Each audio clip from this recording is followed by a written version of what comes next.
Hello दोस्तों, स्वागत है आप सभी के अपने चैनल आर के एक्सपर्ट क्लासेस में। तो आज के क्लास में हम लोग हिंदी के 50 वीवीआई महत्वपूर्ण ऑब्जेक्टिव क्वेश्चन पढ़ेंगे जो आपके मैट्रिक बोर्ड परीक्षा 2026 में पूछा जाएगा। तो आप लोग से रिक्वेस्ट है कि आप लोग इस क्लास को पूरा वॉच कीजिएगा। अभी की इस क्लास में हम लोग बिहार बोर्ड मैट्रिक एग्जाम 2026 के लिए सब्जेक्ट हिंदी के 50 ऑब्जेक्टिव टाइप क्वेश्चन पढ़ेंगे। वैसे ऑब्जेक्टिव टाइप क्वेश्चन जो मैट्रिक बोर्ड परीक्षा 2026 के लिए महत्वपूर्ण है। तो आइए पहला नंबर क्वेश्चन देखते हैं। फर्स्ट क्वेश्चन यहाँ पर पूछा गया है, बाबा साहेब भीमराव अम्बेडकर का जन्म किस राज्य में हुआ।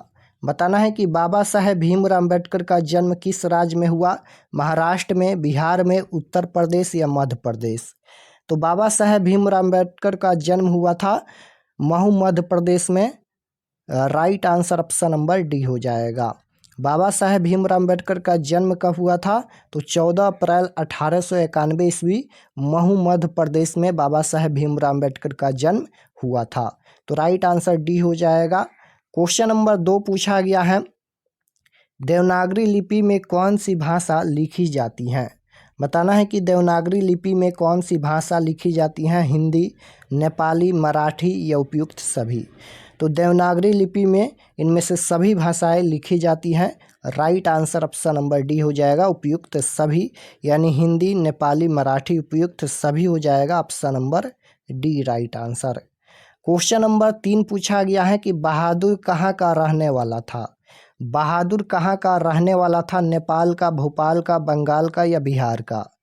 बहादुर एक कहानी है। बहादुर कहानी के लेखक कौन है? तो अमरकांत हैं। आपको याद रखना है, बहादुर कहानी के लेखक कौन है? तो अमरकांत हैं। बहादुर पर 11 रुपये चोरी का आरोप लगा था। बहादुर कहाँ का रहने वाला था? तो बहादुर नेपाल का रहने वाला था। Right answer option number A हो जाएगा। बहादुर कहाँ का रहने वाला था? तो नेपाल का रहने वाला था। क्वेश्चन नंबर 4 पूछा गया है, जिंदगी और जोंक किस लेखक की रचना है। बताना है कि जिंदगी और जोंक किस लेखक की रचना है। तो यह रचना है अमरकांत की, जो कि बहादुर कहानी के लेखक हैं। Right answer option number A हो जाएगा।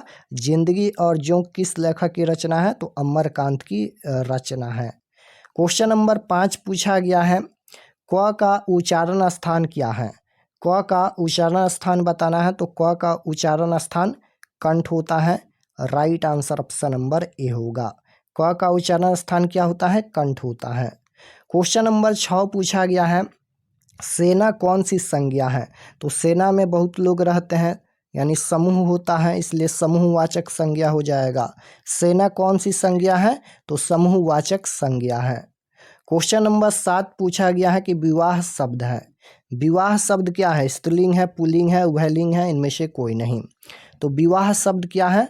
विवाह शब्द पुल्लिंग है, क्योंकि विवाह होता है न कि विवाह होती है, इसलिए यह स्त्रीलिंग नहीं है, पुल्लिंग है। Right answer option number B हो जाएगा, विवाह शब्द पुल्लिंग है। क्वेश्चन नंबर 8 पूछा गया है कि अभिनव किस देश में है। बताना है कि अभिनव किस देश में है। भारत में, रूस में, जर्मनी में या फ्रांस में। तो अभिनव किस देश में है? अभिनव फ्रांस में है। Right answer option number D हो जाएगा। अभिनव किस देश में है? तो अभिनव फ्रांस में है। क्वेश्चन नंबर 9 पूछा गया है, एक वृक्ष की हत्या किस कविता संग्रह से संकलित है। बताना है कि एक वृक्ष की हत्या किस कविता संग्रह से संकलित है। तो इन दिनों से संकलित है। Right answer option number A हो जाएगा, इन दिनों। क्वेश्चन नंबर 10 पूछा गया है, बिरजू महाराज का संबंध किस घराने से था। बिरजू महाराज का संबंध किस घराने से था? तो लखनऊ घराने से था। Right answer option number A हो जाएगा। 11 नंबर क्वेश्चन है, श्रम विभाजन और जाति प्रथा के लेखक कौन है। तो श्रम विभाजन और जाति प्रथा के लेखक भीमराव अम्बेडकर हैं। Right answer option number B हो जाएगा। श्रम विभाजन और जाति प्रथा के लेखक कौन है?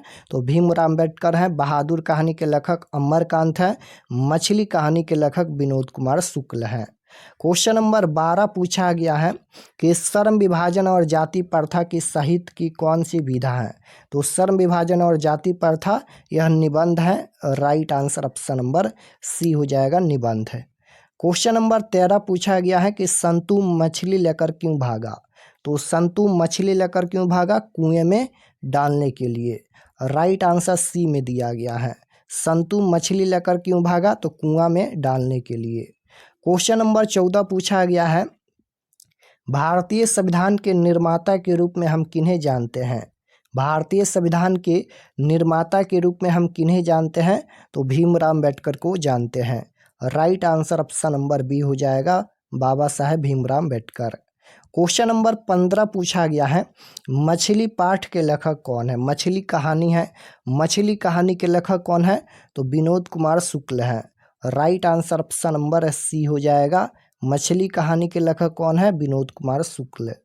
16 नंबर क्वेश्चन है प्रेम वाटिका किसकी रचना है। तो प्रेम वाटिका किसकी रचना है, रस खान की रचना है। राइट आंसर ए हो जाएगा, प्रेम वाटिका किसकी रचना है, रस खान की रचना है। क्वेश्चन नंबर 17 है काल के कितने भेद हैं। तो काल के 3 भेद होता है, भूतकाल, भविष्यकाल, वर्तमान काल।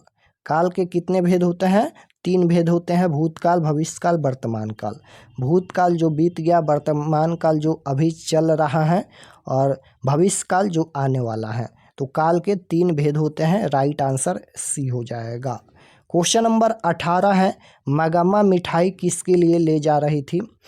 ये दही वाली मगम्मा चैप्टर से क्वेश्चन है। दही वाली मगम्मा कहानी के लेखक कौन है, तो दही वाली मगम्मा कहानी के लेखक हैं श्रीनिवास। तो मगम्मा मिठाई किसके लिए ले जा रही थी, तो पोता के लिए। Right answer option number A हो जाएगा, पोता के लिए। क्वेश्चन नंबर 19 है इबादत का अर्थ है। इबादत का अर्थ क्या होता है, तो इबादत का अर्थ होता है उपासना। Right answer option number A हो जाएगा। क्वेश्चन नंबर 20 है नागरी लिपि पाठ के लेखक कौन है। तो नागरी लिपि पाठ के लेखक गुणाकर मूल्य हैं। Right answer option number B होगा। क्वेश्चन नंबर 21 है 20 के दांत कहानी का प्रमुख पात्र कौन है। 20 के दांत कहानी का प्रमुख पात्र पूछा गया है। तो 20 के दांत कहानी का प्रमुख पात्र खोखा है। कौन है, खोखा। राइट आंसर बी हो जाएगा। 20 के दांत कहानी के रचयिता कौन है, यानी लेखक कौन है, तो नलिन बिलोचन शर्मा जी हैं। 20 के दांत कहानी के रचयिता कौन है, नलिन बिलोचन शर्मा। क्वेश्चन नंबर 22 है सेन साहब की नई मोटर कार किस रंग की थी। सेन साहब की नई मोटर कार किस रंग की थी, काली रंग की थी। और कितने की थी, 7,500 की थी। ये भी आपको याद रखना है, ये भी पूछा जाता है क्वेश्चन में। तो सेन साहब की नई मोटर कार किस रंग की थी, काली रंग की थी। कितने की थी, 7,500 की। क्वेश्चन नंबर 30 पूछा गया है 20 के दांत कहानी के रचयिता कौन है। तो अभी बताए हैं कि 20 के दांत कहानी के रचयिता नलिन बिलोचन शर्मा जी हैं। Right answer option number C हो जाएगा। क्वेश्चन नंबर 24 है अनुज शब्द में उपसर्ग है। अनुज शब्द में कौन सा उपसर्ग है, तो उपसर्ग शब्द के पहले जुड़ता है, अनुज में अनुपसर्ग जुड़ा है। Right answer option number D हो जाएगा, अनुज में अनुपसर्ग जुड़ा है। क्वेश्चन नंबर 25 है बहादुर पर चोरी का आरोप कौन लगाता है। बहादुर पर 11 रुपये चोरी का आरोप लगा था। तो क्वेश्चन पूछा गया है कि बहादुर पर चोरी का आरोप कौन लगाता है, तो निर्मला के रिश्तेदार लगाते हैं। Right answer option number D हो जाएगा, बल्कि बहादुर चोरी नहीं किया था। बहादुर पर चोरी का आरोप कौन लगाता है, निर्मला के रिश्तेदार बहादुर पर चोरी का आरोप लगाते हैं, 11 रुपये चोरी का आरोप। क्वेश्चन नंबर 26 पूछा गया है कि शिक्षा और संस्कृति पाठ के लेखक कौन है। तो शिक्षा और संस्कृति पाठ के लेखक महात्मा गांधी हैं। राइट आंसर बी हो जाएगा। 27 नंबर क्वेश्चन है कि सीता के बेटे ने सीता को कितने रुपये महामारी खर्च देने का निर्णय लिया, तो 50 रुपये। राइट आंसर बी हो जाएगा, 50 रुपये। 28 नंबर क्वेश्चन है रसखान किसके भक्त थे। रसखान किसके भक्त थे, तो रसखान कृष्ण के भक्त थे। Right answer option number A हो जाएगा, रसखान किसके भक्त थे, कृष्ण के। क्वेश्चन नंबर 29 है होनहार में कौन सा प्रत्यय है। तो होनहार में हार प्रत्यय जुड़ा है, राइट आंसर बी हो जाएगा। होनहार में हार प्रत्यय जुड़ा है, प्रत्यय शब्द के लास्ट में जुड़ता है, तो होनहार में हार प्रत्यय जुड़ा है। क्वेश्चन नंबर 30 पूछा गया है, संधि के कितने भेद हैं? तो संधि के 3 भेद होते हैं, स्वर संधि, व्यंजन संधि, विसर्ग संधि। Right answer option number C हो जाएगा। क्वेश्चन नंबर 31 है, सुजान सागर किनकी रचना है? तो सुजान सागर किनकी रचना है? घानानंद की रचना है। Right answer option number D हो जाएगा। क्वेश्चन नंबर 33 है, हिरोशिमा किस देश में है? तो हिरोशिमा किस देश में है? हिरोशिमा जापान में है। Right answer option number B हो जाएगा। हिरोशिमा किस देश में है? जापान में। क्वेश्चन नंबर 34 है, कुंवर नारायण द्वारा रचित कविता है। तो कुंवर नारायण द्वारा रचित कविता कौन है? राइट आंसर क्या हो जाएगा? कुंवर नारायण द्वारा रचित कविता है एक वृक्ष की हत्या। Right answer option number D हो जाएगा। क्वेश्चन नंबर 35 है, लंबोदर शब्द कौन सा समास है? तो लंबोदर शब्द कौन सा समास है? ये बहुब्रीहि समास है। Right answer option number B हो जाएगा, बहुब्रीहि समास। 36 नंबर क्वेश्चन है, चोर शब्द का विलोम क्या होगा? विलोम शब्द मतलब उल्टा होता है, तो चोर का उल्टा साधु हो जाएगा। राइट आंसर डी होगा। क्वेश्चन नंबर 37 है, हमारे नींद कविता में नींद किसका प्रतीक है? तो हमारे नींद जो कविता है उसमें नींद किसका प्रतीक है? तो आलस का प्रतीक है। राइट आंसर बी हो जाएगा। 38 नंबर क्वेश्चन है, उगते हुए सूरज का देश किसे कहा जाता है? तो उगते हुए सूरज का देश किसे कहा जाता है? जापान को, भूटान को, श्रीलंका को या भारत को? तो उगते हुए सूरज का देश जापान को कहा जाता है। Right answer option number A हो जाएगा। उगते हुए सूरज का देश जापान को कहा जाता है। 39 नंबर क्वेश्चन है कि निम्न में भावाचक संज्ञा कौन है? निम्न में भावाचक संज्ञा कौन है? तो बुढ़ापा भावाचक संज्ञा है। राइट आंसर ऑप्शन नंबर ए होगा। बुढ़ापा जो है वह भावाचक संज्ञा का उदाहरण है। ऑप्शन नंबर ए राइट आंसर। 40 नंबर क्वेश्चन है, सिर उठाना मुहावरे का सही अर्थ क्या है? तो सिर उठाना मुहावरे का सही अर्थ होता है विरोध में खड़ा होना। Right answer option number C हो जाएगा। सिर उठाना मुहावरे का सही अर्थ क्या है? तो विरोध में खड़ा होना। Option number C right answer. 41 number question है, निम्न में कौन अशुद्ध शब्द है? निम्न में कौन अशुद्ध शब्द है? आज की ताजी खबर, रोटी ताजी है, दाल अच्छा है, तुम सबसे सुंदरतम हो। अशुद्ध शब्द पूछा गया है, तो तुम सबसे सुंदरतम हो ये अशुद्ध शब्द है। Right answer option number D होगा। क्वेश्चन नंबर 42 है, भाईचारों का दूसरा नाम क्या है? भाईचारों का दूसरा नाम क्या है? तो भाईचारों का दूसरा नाम लोकतंत्र होता है। राइट आंसर ए हो जाएगा, लोकतंत्र। 43 नंबर क्वेश्चन है, रगम्पा कौन था? रगम्पा कौन था? तो रगम्पा जो है वह मगम्मा के गांव का रहने वाला जुआरी था। राइट आंसर बी हो जाएगा। क्वेश्चन नंबर 44 है, दही वाली मगम्मा कहानी के लेखक कौन है? तो दही वाली मगम्मा कहानी के लेखक हैं Srinivas. Right answer option number C हो जाएगा। क्वेश्चन नंबर 45 है कि अमराई का कुआं कहाँ है? तो अमराई का कुआं रास्ते में स्थित है।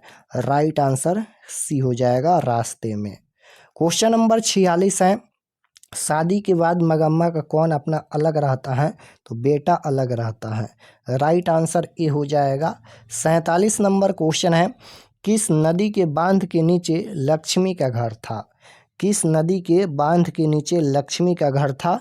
तो देवी नदी के नीचे लक्ष्मी का घर था। राइट आंसर सी हो जाएगा। 48 नंबर क्वेश्चन है, मगम्मा क्या बेचती थी? तो नाम ही है चैप्टर का, दही वाली मगम्मा दही बेचती थी। राइट आंसर बी हो जाएगा। क्वेश्चन नंबर 49 है, मंगू कब से पागल है? तो मंगू जन्म से ही पागल और गूंगी लड़की है। राइट आंसर ए हो जाएगा, जन्म से। 50 नंबर क्वेश्चन है, बाढ़ की समस्या किस कहानी के केंद्र में है? तो बाढ़ की समस्या जो है वह ढाते विश्वास कहानी के केंद्र में है। Right answer option number D हो जाएगा। ढाते विश्वास कहानी के केंद्र में बाढ़ की समस्या है। और ढाते विश्वास कहानी के लेखक कौन है? तो सातकोड़ी होता, आपको याद रखना है। तो अभी के इस क्लास में हम लोग हिंदी के 50 महत्वपूर्ण ऑब्जेक्टिव क्वेश्चन पढ़े हैं। आप लोग कमेंट में बताइए कि आपका 50 क्वेश्चन में से कितना क्वेश्चन सही हुआ। और अगर आप लोग चैनल पर नए होंगे तो चैनल को ज़रूर सब्सक्राइब कर लेना, ताकि आने वाले नेक्स्ट क्लास आपके पास ज़रूर पहुँचे।